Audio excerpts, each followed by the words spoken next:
Welcome to This Explainer. Okay, I want you to imagine, just for a second, that you're sitting right there in the pilot seat of a starship. Your hand is hovering over the center console, and you're getting ready to hit the button to activate a real-world warp engine. I mean, we've all seen it in the movies, right? But today, we're actually going to unpack the real theoretical mechanics of how this could work in reality. Section 1. The ultimate speed limit. So whenever we start talking about the classic sci-fi trope of warp speed, we immediately run headfirst into a universally known roadblock, the speed of light. It's the absolute cosmic speed limit. But what if you could travel faster than light without breaking the laws of physics? I want you to take a second and really let that apparent contradiction sink in.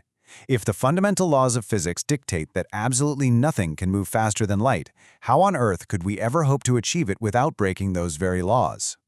Section 2. Moving space, not ships.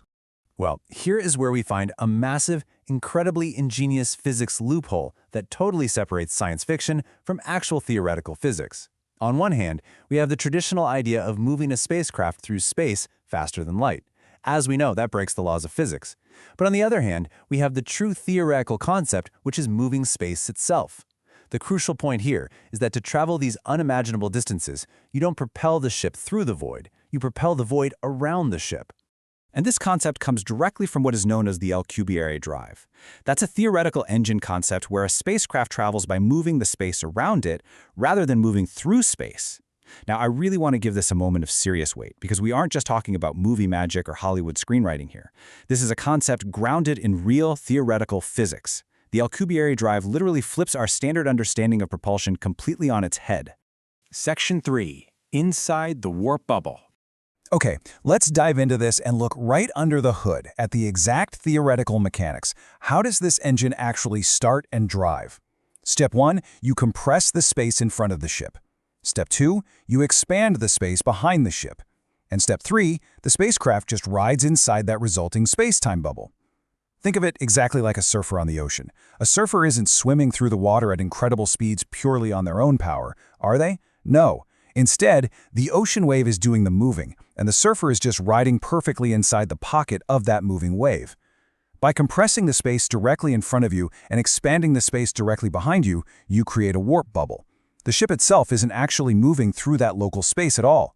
It sits perfectly still, riding inside a bubble of space-time. This brilliant mechanic is what would actually allow a ship to travel vast distances incredibly quickly. You aren't violating the speed of light, because locally, inside the bubble, you aren't even moving. The space itself is what's carrying you forward. Section 4. The exotic energy problem.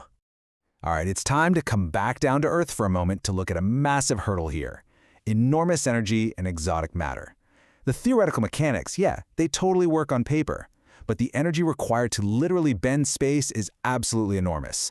And crucially, expanding the space behind the ship would require exotic matter with negative energy density. And that's something that right now, at least, we simply don't know how to create. Which brings us to our summary. The alcubierre drive remains a highly fascinating theoretical idea, but obviously it is not a working technology today. We just don't have the exotic matter or the insane energy capabilities to build it. But even so, this concept beautifully demonstrates how astrophysics pushes the absolute limits of our reality.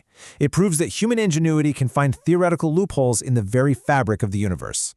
Which leads us to this final, provocative thought to leave you gazing up at the stars. Are our current physical limits permanent, or is the exotic matter we need to surf across the galaxy just waiting out there to be discovered? Thank you so much for joining me for this explainer. And hey, never stop questioning those cosmic limits.